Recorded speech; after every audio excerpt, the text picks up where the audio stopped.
Welcome back to another tale of workplace cunning and the perils of underestimating an expert's value. Today, we're diving into the story of an engineer's sweet revenge when pushed too far by a penny-pinching client.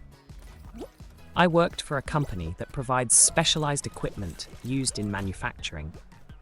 To protect my anonymity, I'll have to be vague about what exactly this machine does. During my time working in this field, I got to know many clients who would need these machines installed and serviced. One of these customers we'll call Jake.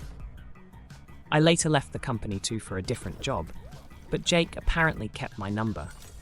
One afternoon, I got a call from Jake that they wanted a new unit installing, and another unit needed maintenance, and wanted to know if I was available. I let him know that I left the company, but that I could pass him on to someone who could help. He tells me he'll pay 2x my current rate to install the unit over the weekend. He lets me know that the company has increased the rates for installation, and the company just can't afford it. The instructions they sent over just aren't clear enough, and their engineers are scratching their heads trying to figure it out. He begs me to consider it, and I agree. For more context, installing this unit can take a good few hours, or up to a day on your own. The company gives you two options. You can either pay for an engineer to come and install it, or you can save money and they will send instructions so the customer's own engineers can install it. The instructions aren't easy to follow, and it's company policy that if someone has started to install the equipment, the supplier wouldn't get involved, since they couldn't verify that any of the pieces were broken. This will be important later. I drive down on the weekend and they show me the boxes of equipment.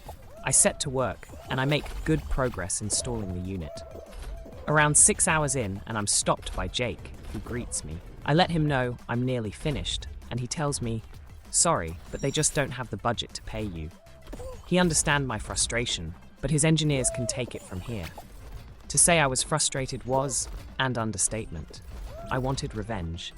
There's a small button inside the unit that changes the unit into test mode.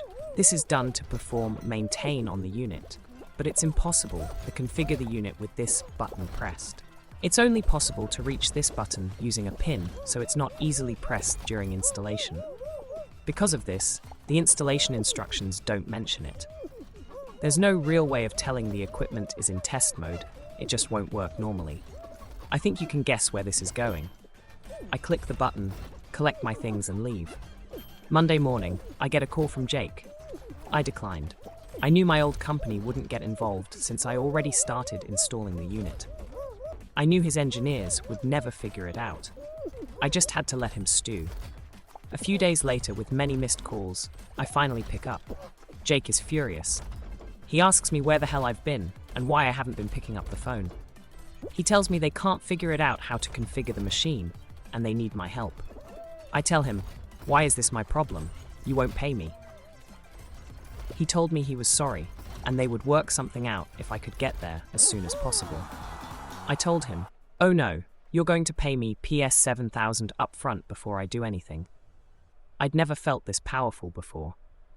He screamed at me for a bit and hung up. He called back a day later after saying he's sorry for how he acted, and said that if I could come fix it, he would pay me, in a totally defeated tone. He tried to fight it, saying he'll pay when I was done, but I was having none of it. After a bit of back and forth, he agrees to pay me. The money hit my account, and I came in the next day. The look of confusion over his face when I took out a pin and changed the unit from test mode was priceless. It was even more priceless seeing his reaction to me packing up my tools and leaving after only 20 minutes of configuring. Easiest PS 7000 I'd ever made. Don't try to mess with a professional problem solver, and with that clever twist, our protagonist certainly had the last laugh. Thanks for tuning in, and remember, when dealing with experts, it's wise to pay for their skills. Until the next story, take care, and see you soon.